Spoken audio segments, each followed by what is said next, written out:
بسم اللہ الرحمن الرحیم۔ شوال المکرم کا مہینہ چل رہا ہے اور اس مہینے میں دینی مدارس میں طلباء داخلہ لیتے ہیں۔ اس مناسبت سے خیال ہوا کہ علم دین کے فضائل اور اس کے مسائل عرض کیے جائیں۔ قرآن کریم اور احادیث مبارکہ میں علم شریعت حاصل کرنے کے بہت زیادہ فضائل بیان کیے گئے ہیں اور مسلمانوں کو اس کی ترغیب دی گئی ہے کہ وہ اپنا علم دین اور علم شریعت بڑھانے کی کوشش کریں تاکہ انہیں پتہ چل سکے حلال و حرام میں فرق کیا ہے اور جائز ناجائز میں کیا فرق ہے، صحیح اور غلط میں امتیاز کر سکیں، اللہ اور اللہ کے رسول کی تعلیمات کیا ہیں، اللہ کن کاموں سے راضی ہوتے ہیں، کن کاموں سے ناراض ہوتے ہیں، اس کا علم ہو سکے۔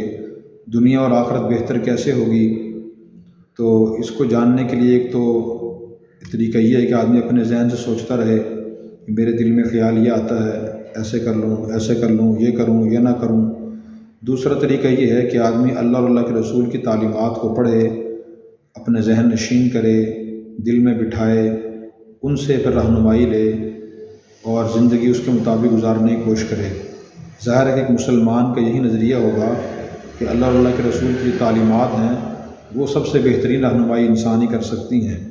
تو قرآن کریم کو دیکھتے ہیں، قرآن کریم میں علم دین کی اہمیت اور فضیلت کیا بیان کی گئی ہے۔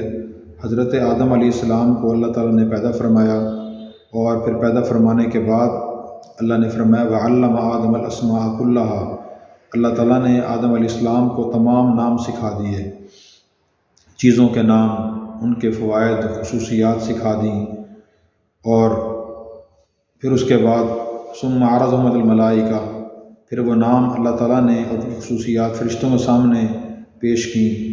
فرشتوں سے پوچھا کہ بتاؤ انبئونی باسماء ہؤلاء، کہ تم مجھے بتاؤ ان چیزوں کے نام کیا ہیں، ان کنتم صادقین، اگر تم سچے ہو۔ یعنی تم جو پہلے کہہ رہے تھے کہ آدم اور انسان کو پیدا نہ کیجیے، آپ کی عبادت کے لیے ہم ہی کافی ہیں، مجھے بتاؤ ان چیزوں کے نام کیا ہیں، خصوصیات کیا ہیں۔ فرشتوں نے جواب دیا لا علم لنا، اے ہمارا رب ہمارے پاس اس کا علم نہیں ہے، الا ما علمتنا، ہمارے پاس تو وہی علم ہے جو آپ نے ہمیں دیا ہوا ہے۔ تو اللہ نے فرمایا کہ کیا میں نے تمہیں نہیں کہا تھا انی اعلم ما لا تعلمون، میں ان چیزوں کا علم رکھتا ہوں جن کو تم نہیں جانتے۔ پھر اللہ تعالیٰ نے آدم علیہ السلام سے فرمایا انبئہم باسمائہم، اے آدم فرشتوں کی ان چیزوں کے نام اور خصوصیت بتائیے۔ آدم علیہ السلام نے بتائے اور فوراً بتا دیے، تو وہ امتحان میں کامیاب ہو گئے۔ فرشتے اسی امتحان میں کامیاب نہ ہوئے تو اللہ تعالیٰ نے پھر آدم علیہ السلام کے بارے میں فرشتوں کو فرمایا اسجدوا لآدم، آدم کو سجدہ کرو۔ آدم علیہ السلام بیت اللہ کی طرح تھے، سجدہ اللہ کی ذات کو تھا، لیکن ان کی تعظیم کے لیے، ان کی عظمت ظاہر کرنے کے لیے اللہ تعالیٰ نے فرمایا کہ فرشتوں سجدہ کرو۔ دوسرا انعام یہ دیا کہ انہیں آسمانوں کی سیر کرائی، اور تیسرا انعام یہ دیا کہ انہیں اپنا خلیفہ مقرر کر دیا۔ انی جاعل فی الارض خلیفہ، اللہ نے پہلے فرمایا تھا میں زمین میں خلیفہ بناؤں گا، تو آدم علیہ السلام کو اللہ نے خلافت سے نوازا۔ تو دیکھیں عبادت میں فرشتے انسان سے بہت آگے تھے اور اب بھی آگے ہیں۔ جتنی عبادت فرشتے کرتے ہیں اتنا کسی انسان کے لیے عبادت کرنا ممکن ہی نہیں ہے، اس لیے کہ فرشتے نہ کھاتے ہیں، نہ پیتے ہیں، نہ کماتے ہیں، نہ سوتے ہیں، نہ ان کی بیویاں ہیں، نہ ان کے بچے ہیں، اور نہ بشری تقاضے ہیں، جبکہ انسان کے ساتھ یہ سب چیزیں وابستہ ہیں۔ اس نے کھانا بھی ہے، پینا بھی ہے، کمانا بھی ہے، سونا بھی ہے، اس نے معاملات بھی کرنے ہیں، اس کے تعلقات بھی ہیں۔ انسان اتنی عبادت فرشتوں کی طرح کر ہی نہیں سکتا۔ فرشتوں کی صورتحال تو یہ ہے کوئی فرشتہ سجدے کی عبادت میں مصروف ہے اور عرصہ دراز تک سجدے میں رہے گا۔ بعض فرشتے قیام میں ہیں، بعض رکوع میں ہیں، بعض قومے میں ہیں، بعض جلسے میں ہیں، مسلسل وہ یہ عبادت کر رہے ہیں۔ انسان اتنی عبادت نہیں کر سکتا۔ تو اللہ تعالیٰ نے عبادت اور علم والوں میں سے جو علم والا انسان تھا اسے اپنا خلیفہ اور نائب بنایا ہے۔ اس سے بھی علم کی اہمیت واضح ہوتی ہے، اور اللہ تعالیٰ نے علم کے ذریعے امتحان لے کر بھی علم کی اہمیت کو واضح کیا ہے۔ علم اللہ کی صفت ہے، اللہ کے تمام انبیاء علیہ السلام کی صفت ہے۔ قرآن کریم میں اللہ نے بابر فرمایا کہ انی عالم، میں جانتا ہوں، علیم بذات الصدور، اللہ دل کے رازوں کو، سینے کے رازوں کو بھی جانتا ہے، اور یعلم واللہ یعلم، اللہ تعالیٰ جانتے ہیں، عالم الغیب والشہادہ، اللہ تعالیٰ غیب اور حاضر سب کے جاننے والے ہیں۔ تو علم اللہ کی صفت ہے، اللہ کے انبیاء کی صفت ہے۔ کوئی نبی جاہل یا بے علم نہیں گزرے، سارے انبیاء علیہ السلام صاحب علم تھے، اللہ نے ان کو علم دیا۔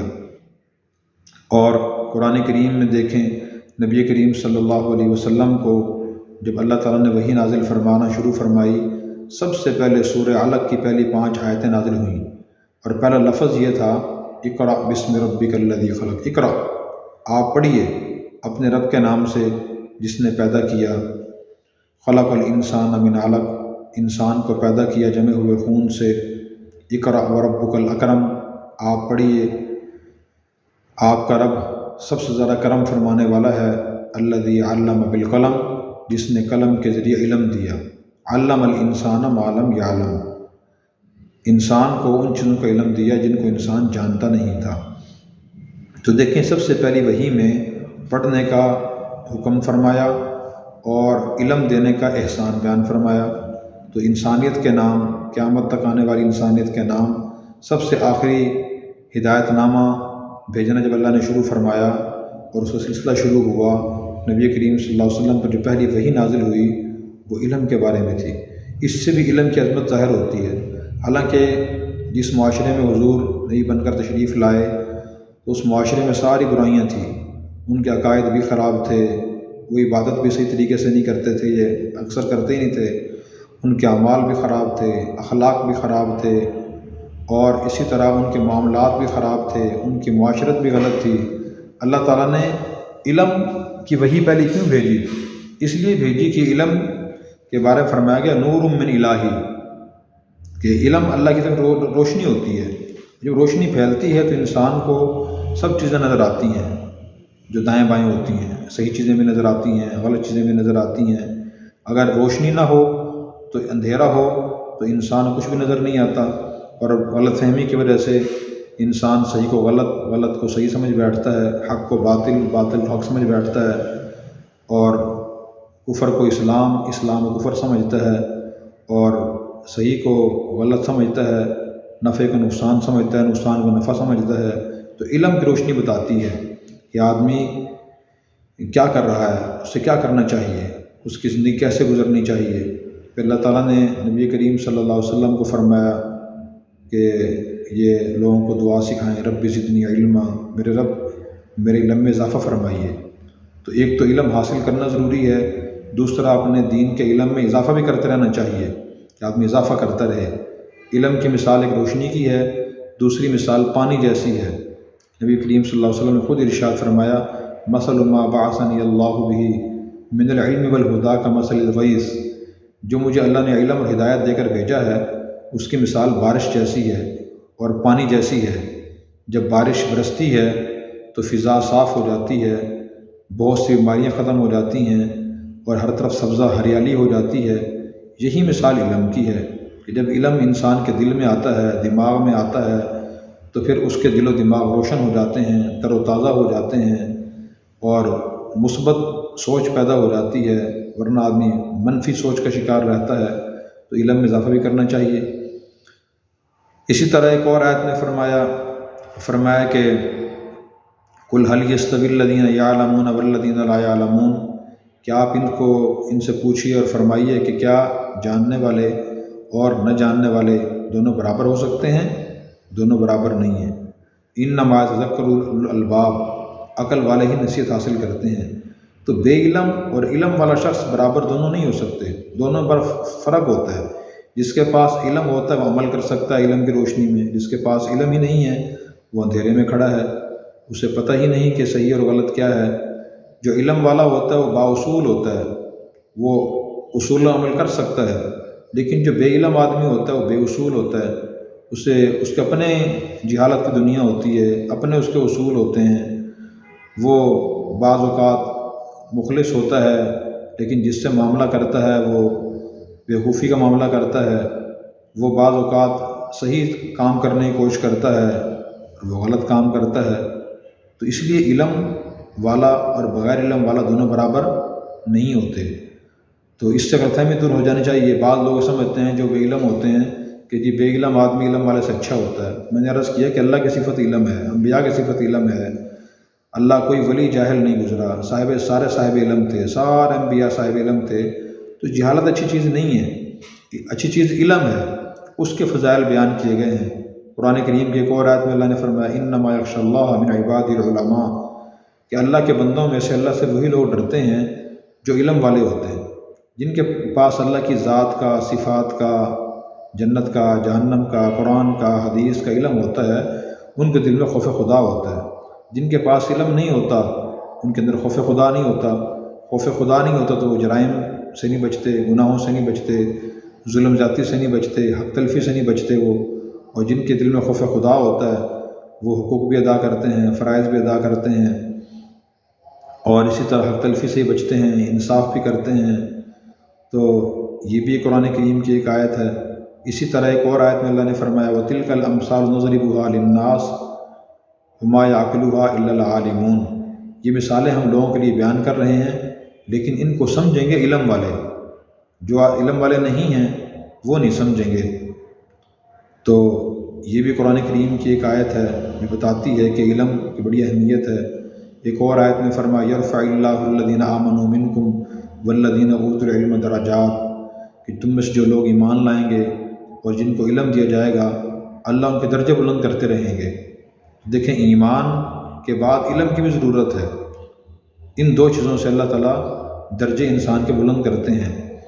حضرت عبداللہ بن عباس رضی اللہ تعالیٰ عنہما نے فرمایا کہ ایک عام مسلمان اور عالم کے درمیان جنت میں 500 درجات کا فرق ہوگا۔ اب احادیث کو دیکھیں، نبی کریم صلی اللہ علیہ وسلم نے ارشاد فرمایا من سلک طریقا یلتمس فیہ علما سہل اللہ لہ طریقا الی الجنہ او کما قال علیہ السلام، کہ جو شخص علم حاصل کرنے کے راستے پر چلتا ہے اللہ اس کے لیے جنت کا راستہ آسان فرما دیتے ہیں۔ اس سے معلوم ہوا کہ علم کا راستہ وہ جنت کا راستہ ہے، جہالت کا راستہ جہنم جاتا ہے، جنت نہیں جاتا۔ آپ نے یہ بھی ارشاد فرمایا من خرج فی طلب العلم فہو فی سبیل اللہ حتی یرجع، کہ جو علم حاصل کرنے کے لیے نکلتا ہے، خواہ گھر سے نکل کے کسی عالم دین کے پاس جائے، ان کا بیان سننے کے لیے جائے، درس قرآن میں جائے، درس حدیث میں جائے، مدرسے میں پڑھنے کے لیے جائے، کسی عالم سے مسئلہ پوچھنے کے لیے جائے، مفتی سے فتویٰ لینے کے لیے جائے، مشورہ کرنے کے لیے جائے، کہیں پہ سے بھی نکلتا ہے جب تک واپس نہیں آتا وہ اللہ کے راستے میں ہوتا ہے۔ تو ہر طالب علم، ہر مسئلہ پوچھنے والا، ہر بیان سننے والا اللہ کے راستے میں ہوتا ہے۔ اور پھر آپ نے اس کی شرعی حیثیت بیان فرمایا کہ طلب العلم فریضۃ علی کل مسلم و مسلمہ، کہ دین کا علم حاصل کرنا، ضرورت کے مطابق حاصل کرنا، یہ ہر مسلمان مرد عورت کا ذمہ فرض ہے، کوئی نفل یا مستحب نہیں ہے کہ آدمی حاصل کر لے تو ٹھیک ہے، نہ کرے تو گناہ نہیں ہوگا، ایسا نہیں ہے۔ تو علماء نے لکھا ہے کہ ایک مسلمان کے بالغ ہونے کے بعد اور نو مسلم کے مسلمان ہونے کے بعد اس کے ذمہ سب سے پہلے 2 فرائض عائد ہوتے ہیں۔ نمبر 1 ستر کو چھپانا، مرد کا ستر ناف سے گھٹنے تک ہے، اسے چھپانا فرض ہے۔ اور نمبر 2 اپنی ضرورت کا علم حاصل کرنا، تاکہ اسے فرائض کا علم ہو اور فرائض کا طریقہ معلوم ہو۔ نماز فرض ہے، اس کے اندر فرائض ہیں، اس کے اندر شرائط ہیں، اس کی واجبات ہیں، اس کی سنتیں ہیں، اس کے مستحبات ہیں۔ تو کسی مسلمان کو نماز کا علم حاصل ہوگا تو اس کے مطابق نماز پڑھے گا، جو اللہ رسول نے نماز کی ڈیمانڈ کی ہے، مطالبہ کیا ہے۔ اگر اس کے پاس علم ہی نہیں ہے تو اپنی مرضی سے غلط سلط نماز پڑھے گا۔ روزے کی بھی مثال ہے، حج کی، عمرے کی، اپنی زبان کی، ناک کان کی، آنکھوں کی۔ اس کے پاس علم ہوگا وہ صحیح استعمال کرے گا، علم نہیں تو وہ غلط استعمال کرے گا۔ اس لیے آپ نے یہ بھی ارشاد فرمایا فضل العالم علی العابد کفضلی علی ادناکم، کہ ایک عالم کی فضیلت عبادت گزار پر ایسے ہے جیسے میری یعنی حضور صلی اللہ علیہ وسلم کی فضیلت ایک عام مسلمان میں، اتنا فرق ہے عالم اور عبادت گزار میں۔ تو آپ نے عبادت سے زیادہ علم کی اہمیت بیان کی۔ علم ہوگا تو عبادت بھی انسان صحیح کرے گا، ورنہ غلط کرے گا۔ اسی طرح فرمایا کہ ان فضل العالم علی العابد کفضل القمر لیلۃ البدر علی سائر الکواکب او کما قال علیہ السلام، ایک عالم کی فضیلت عبادت گزار پر ایسے ہے جس 14ویں رات کے چاند کی فضیلت تمام ستاروں پر ہے۔ 14ویں رات کا چاند بہت روشن ہوتا ہے، اور ستارے چھپ جاتے ہیں، تو عبادت گزار ستارہ ہے اور عالم چاند کی طرح ہے۔ اس لیے ہمیں اپنا علم دین کا ہمارے اندر شوق پیدا ہونا چاہیے۔ اس لیے کہا جاتا ہے اتو علم من المہد الی اللحد، کہ ماں کی گود سے قبر تک علم حاصل کرو۔ اور نبی کریم صلی اللہ علیہ وسلم نے فرمایا مومن کبھی علم سے سیر نہیں ہوتا یہاں تک کہ وہ حتی ابن منتہا الجنہ، جنت پہنچ جاتا ہے۔ اللہ تعالی ہمیں یہ فضائل سن کر علم دین کا شوق دل میں پیدا کرنے کی اور علم حاصل کرنے کی توفیق عطا فرمائے۔